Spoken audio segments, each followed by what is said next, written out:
এই দেখুন আপনাকে বলি, 1992 সালে 6 ডিসেম্বর সারা ভারতবর্ষের একটা ঐতিহ্যবাহী মসজিদ, তার নাম বাবরি মসজিদ, সেটাকে কৌশল করে রামের জন্ম হয়েছে বলে মসজিদটাকে ভেঙে তছনছ করে দিয়েছে। তারপর বাবরি মসজিদ ভেঙে দিয়ে হলো না। আপনারা হয়তো জানেন 1992 সালে 6 ডিসেম্বরে অজস্র মুসলমান ওইখানে মারা গেছে, তাদেরকে কচুকাটা করে দেওয়া হয়েছে। আপনারা জানেন আজকের ডেটে আপনাদের পার্শ্ববর্তী জেলা মালদা জেলার আদিনা মসজিদে বলছে শিবের লিঙ্গ খুঁজে পাওয়া গেছে, অনেক মূর্তি টুর্তি খুঁজে পাওয়া গেছে। আমি নিজেকে অনেক ভাগ্যবান মনে করি যে তাহলে তোমার রাম আর পৃথিবীর অন্য কোনো জায়গা পেল না, মসজিদ তাহলে খুব উত্তম জায়গা, ওখানে গিয়েছিল। আর তোমাদের অন্য জায়গায় কোথাও হয় না, এখন ওই আর দুনিয়ার কোনো জায়গাতে খুঁজে পাওয়া গেল না, আদিনার মসজিদে পাওয়া গেল। মালদায় গনি খানের আমলে অনেক পুরাতন ঘর বাড়ি বিল্ডিং রয়েছে, ওখানে এক জায়গা তো মূর্তি খুঁজে পাওয়া যায় না।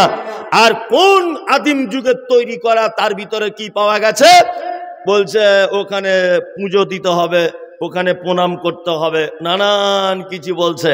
আমি বলছি শুনুন, আসলে কিছু খুঁজে পাওয়া যাক আর না যাক এটা বড় কথা নয়।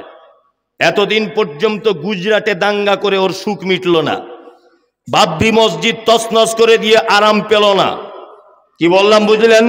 উত্তরপ্রদেশের মুসলমানগুলোকে মেরে আরাম হলো না, আসামের মুসলমানগুলোকে মেরে আরাম পেল না, ত্রিপুরাতে মসজিদে আগুন লাগিয়ে দিয়ে আরাম পেল না।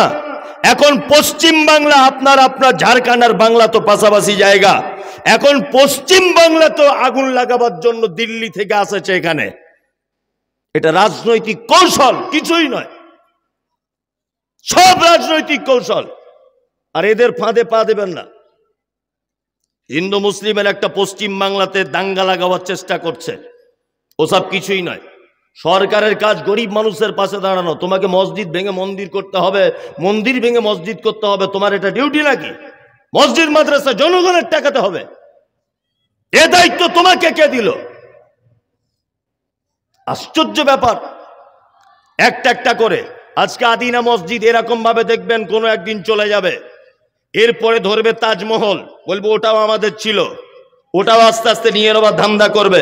তারপরে দেখবেন দিল্লি মসজিদে গিয়ে বলবে কোন একদিন ওখানে মূর্তি পাওয়া গেছে। একটা একটা একটা একটা করে সব চলে যেতে যাচ্ছে। তার দুটি মাত্র কারণ, তারাও আজকে বুঝতে পেরেছে এই মুসলমান আর সে মুসলমান নেই। কি বললাম বুঝলেন? এ মুসলমান আর সে মুসলমান নেই। আবু বকরের মতো মুসলমান এরা নয়, ওমরের মতো মুসলমান এরা নয়, এরা হচ্ছে সেই মুসলমান দুটো টাকা কামাবার জন্য মাজারে গিয়ে আল্লাহকে বাদ দিয়ে সেজদা করে। এদের উপরে বিপদ এমনিতেই আসবে।